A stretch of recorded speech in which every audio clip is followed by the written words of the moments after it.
But the leg that was broken was a little bit shorter because the bone had not healed this way, it had healed this way.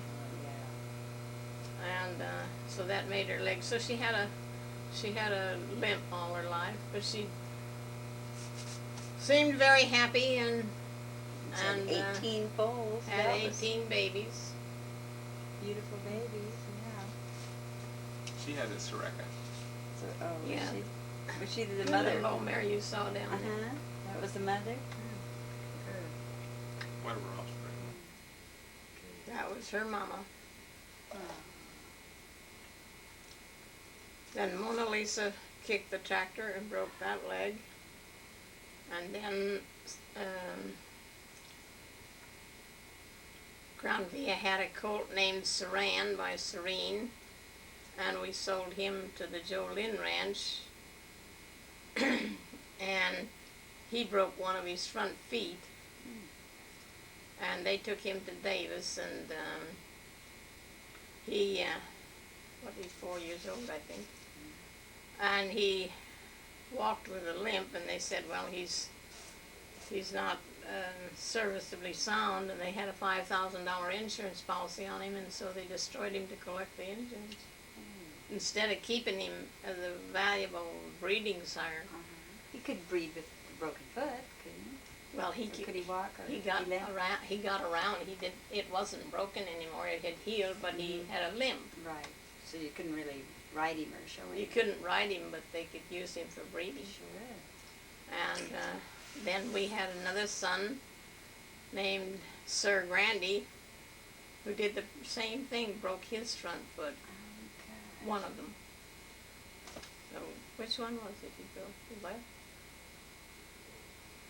We had Ed put in a cast, and he had a limp, but then we had it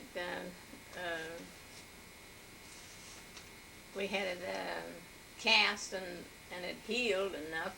The vet said it healed with scar tissue, and he was happy enough. He's the one that got mad when the horse bit him and thought you did it, and he bit you on the leg. Isn't that the one that did that? And he sired some wonderful babies. A horse bit you. This is one right out here. Tell us about Spain, Mom. Hmm. Tell us about Spain. Tell us about first getting the... Shh. Well, just wait a little while. I just hurts so bad I can't think. It'll maybe quit in a little bit.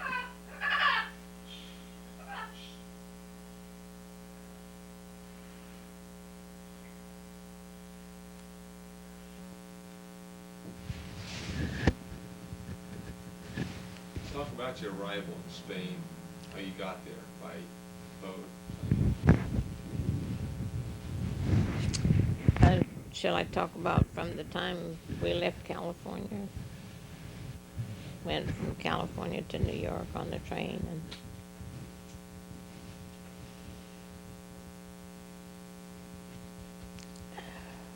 let's see.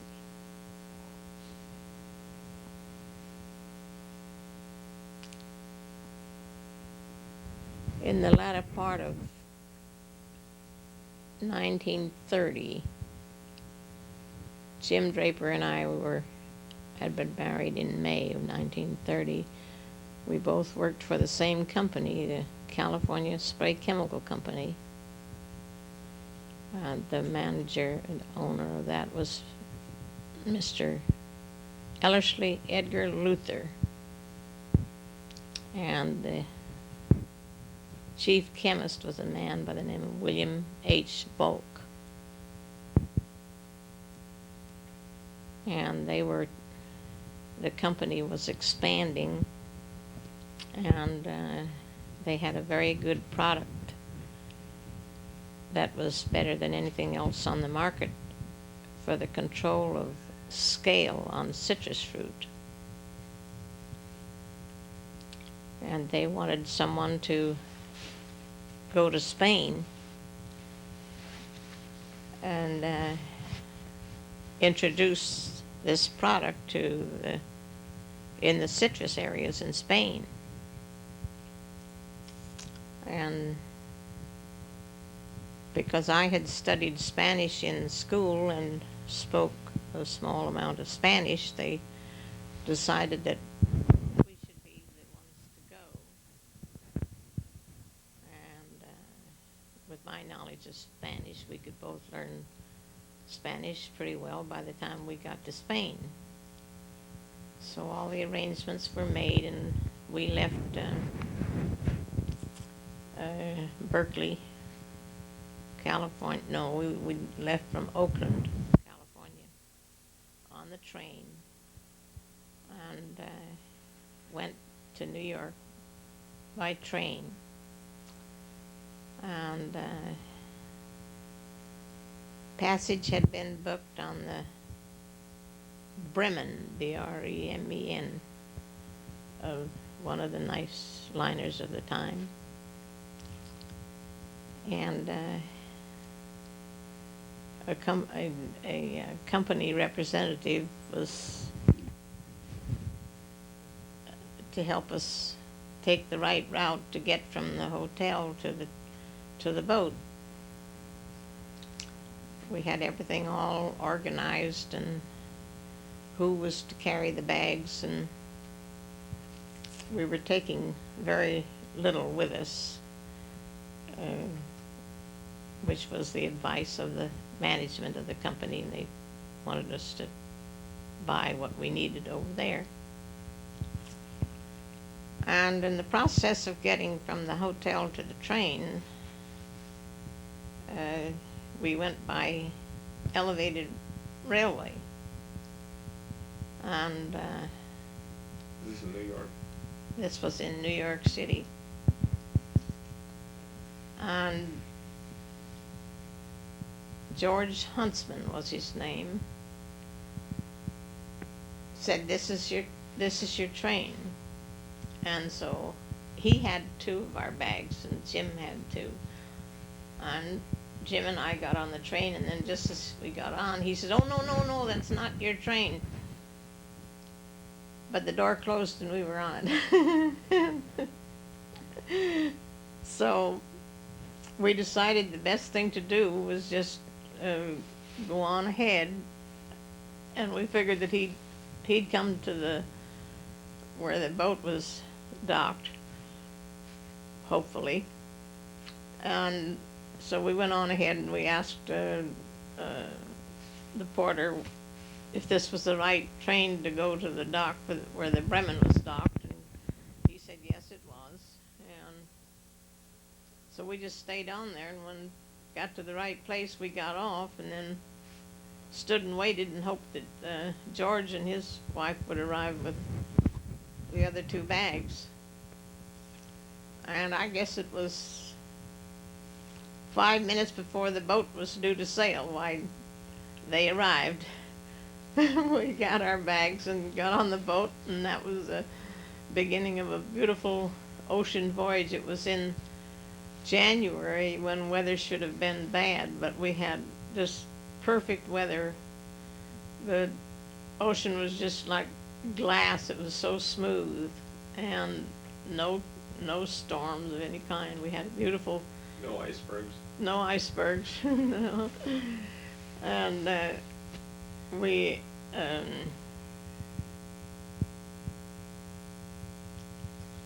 what was the name of that? I can't remember the port at which we landed in England. But we landed in England and disembarked and went to London and met the company representatives there in London, and they took us around to a few of the major installations of the spray material that they had in England. I think we spent 10 days in London, and it rained all the time. For January, it does rain most of the time in London. And then we went from London to Le Havre, France, on a small uh, channel boat. And that was rather an uneventful trip.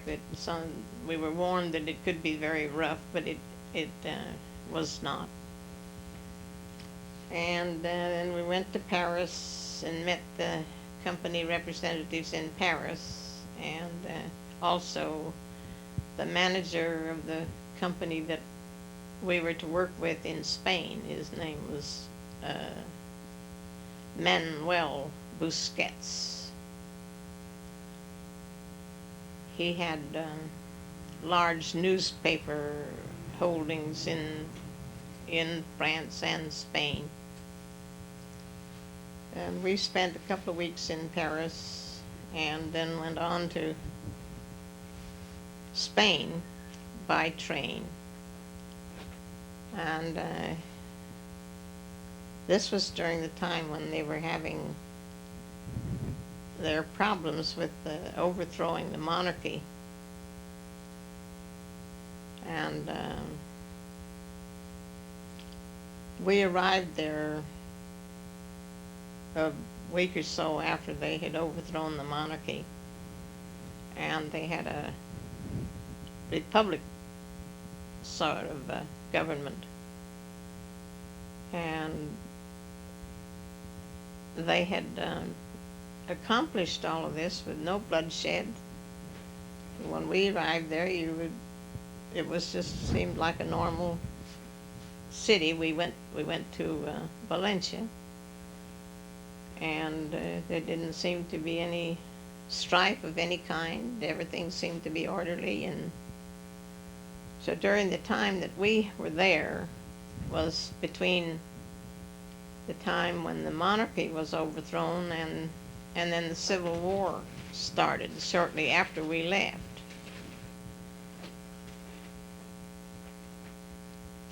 While we were there, we tried to see as many of the citrus areas as we could, because that was what we were supposed to be working in. And at the same time, when we'd go to an area like the Seville area in southern Spain, why we would look at Arabian horses.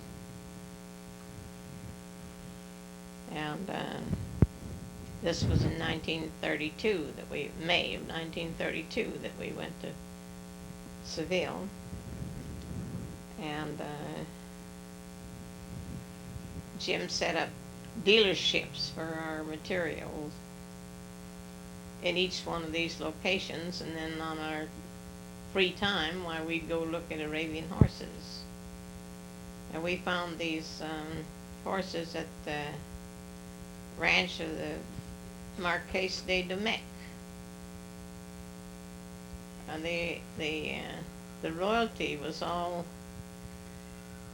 very apprehensive about what was going to happen politically, because the government was trying to take everything that they owned. So they were trying to convert everything they could into money, so they could get the money out of the country without the government taking it away from them. And that's how we had the opportunity to be able to buy the horses. And Jim had looked at a great many Arabians in Spain before the ones we saw at the Marqués de Domecq, including the horses that Cristobal Colon, who at that time was the only living descendant of the original Christopher Columbus. And he had some daughters of Skowronek. And Jim tried to convince him to sell him those daughters of Skowronek, but he would not do it. He was not selling his horses.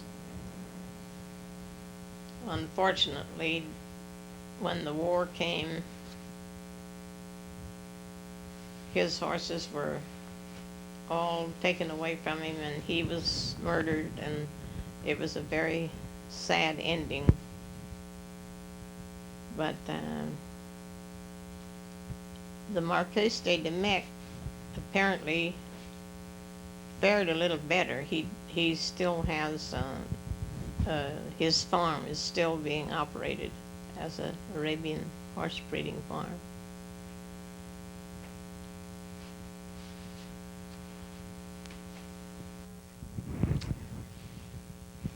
So after seeing as many as we possibly could, we decided that we liked the uniformity and substance and disposition, everything about the horses of the Marquis de Demec. So we were taken out into a beautiful pasture. This, of course, was in the month of May when everything was green and beautiful.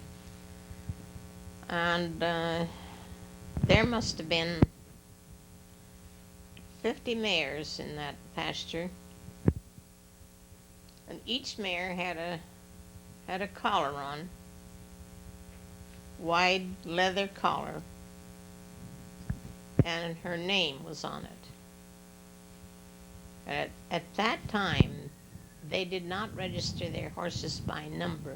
They registered only by name and pedigree. And some of the horses in this group were the purebred Arabians, and some were what they called Hispano-Arabe, and some were registered thoroughbred racehorses, and some were Anglo-Arabes, which was half thoroughbred and half Arab. But you could read their their registered name and know what they were. But I wanted a gray mare, and I saw the gray mare I wanted. Something that looked like Racine. And when I saw Memphis, I said, there's the mare I want. Well, the mare that took my eye was Memphis, the gray mare.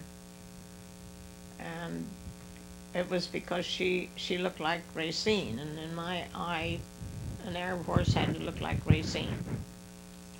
We had seen him at Kellogg's while we were in the States, and so he was my ideal. And Jim's ideal at the Kellogg ranch was a stallion named Hanad, a chestnut stallion, very beautiful horse. And he said, well, I think that I will get a chestnut mare. And he says, I think I've spotted the one that I'd like to have. And so he walked over through the horses, and the Spaniard that went with us caught her, and they brought them both together, and we looked at them, and they were very similar mares. We didn't know anything about what their names were or anything until we looked on the collars. And it turned out that they both had the same mother.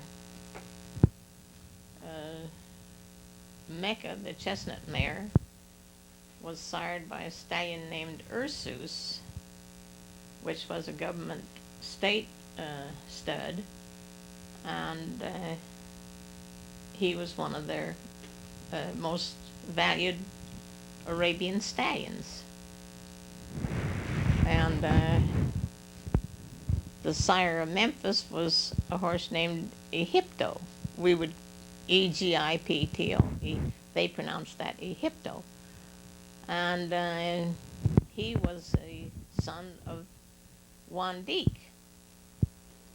And that was another highly prized uh, those three were all very highly prized stallions in Spain at that time, and still uh, many of the imports carry the blood of those three stallions, and it was a very highly prized bloodline.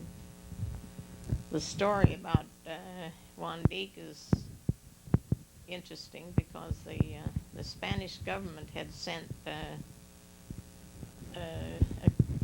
horse buying group to Poland to buy a stallion, and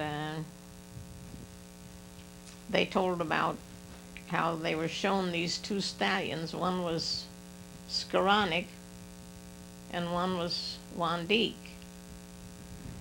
And after very careful consideration, they decided that they would take Juan Beek in preference to Skowronek. Later then, Skowronek was sold to England.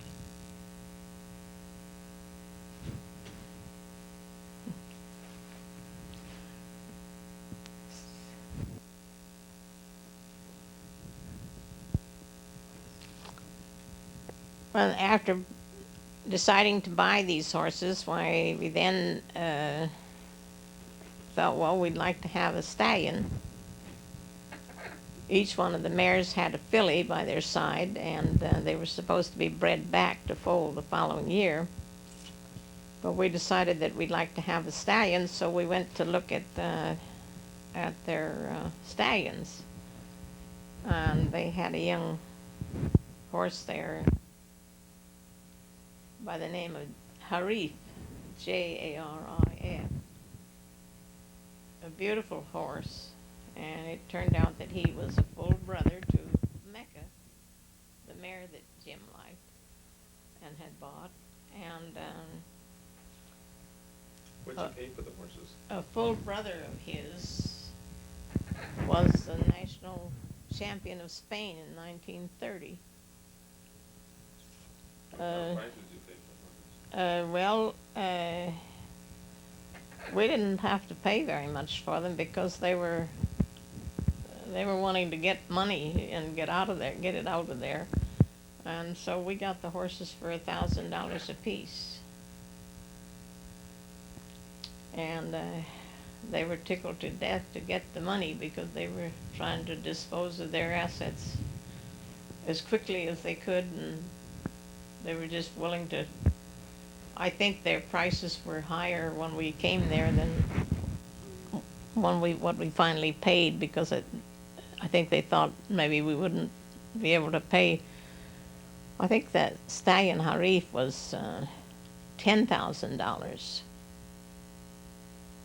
and they eventually let us have him for $1,000. Did they like to barter? I mean, not barter, but dicker on the price?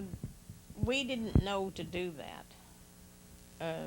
They do it quite a bit, and it's after we were there for a couple of years, we found out that's the way you deal with them, but we didn't at that time.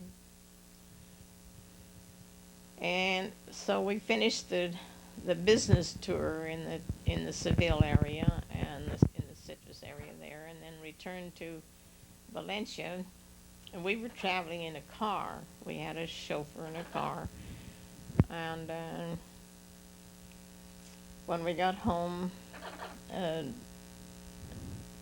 the farm of Marqués de Mec had said in 2 weeks that they would ship the horses, and so the horses came by railroad, train, and we had looked all over trying to find a place where we could keep the horses close by, and we finally found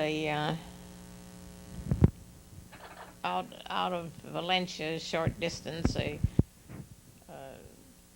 little typical Spanish home that had a courtyard right out the back door, which was the courtyard of a church, but the people could use it, and we got permission to have the horses in it.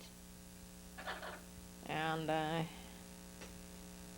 a doorway opened into the family kitchen, and the horses would go up and stand with their heads in the kitchen, and the children would feed them tidbits. And the stallion had a stall just on the other side of this entrance where they came in, so that he could look into the kitchen also.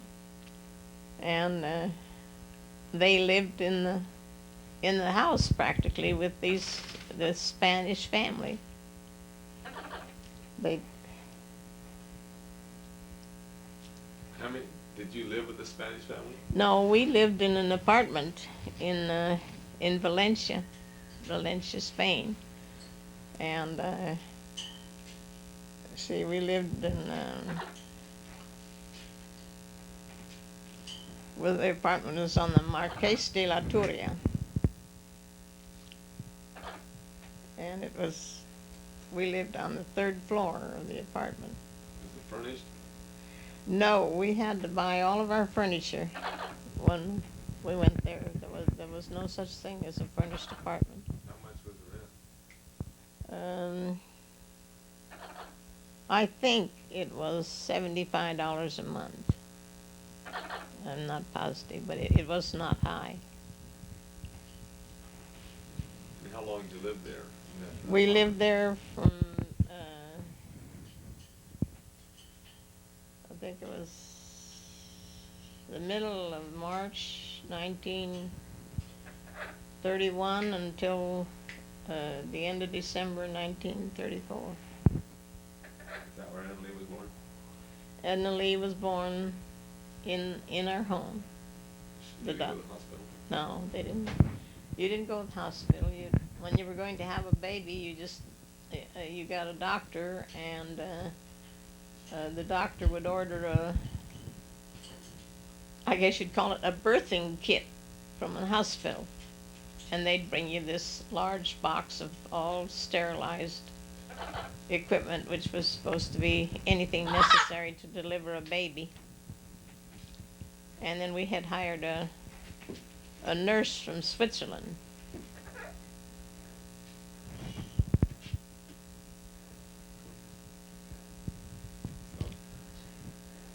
And Edna Lee was supposed to be born on her father's birthday, which was the 18th of September, but she didn't arrive until the 20th of September, and Jim always used to say, well, it's just like a woman, they keep you waiting.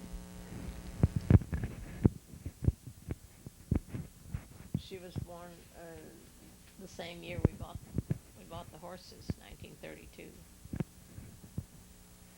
There was things that you told about that she first learned how to whistle and snap her fingers. How was that?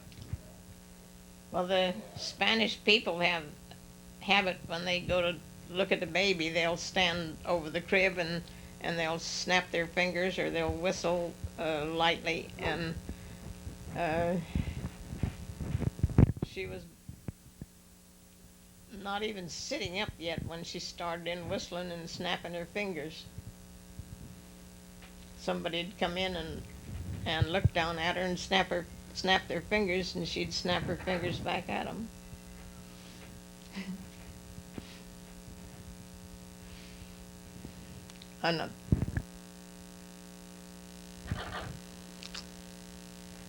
In 1934, when we were scheduled to return to the United States, we had become so attached to the horses that we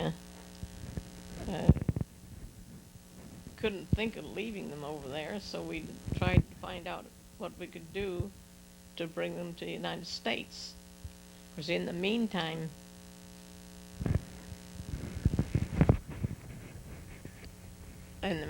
over there, Mecca had given birth to a colt in 1933. Memphis, who also was supposed to have a baby, did not have one. So, but before we got time came for us to leave, something happened to Harif, and he became ill and died within 4 hours.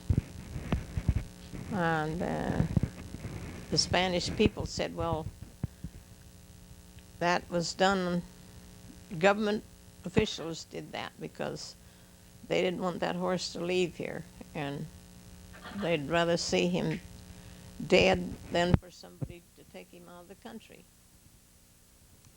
Well, we made the proper applications, filled out the forms.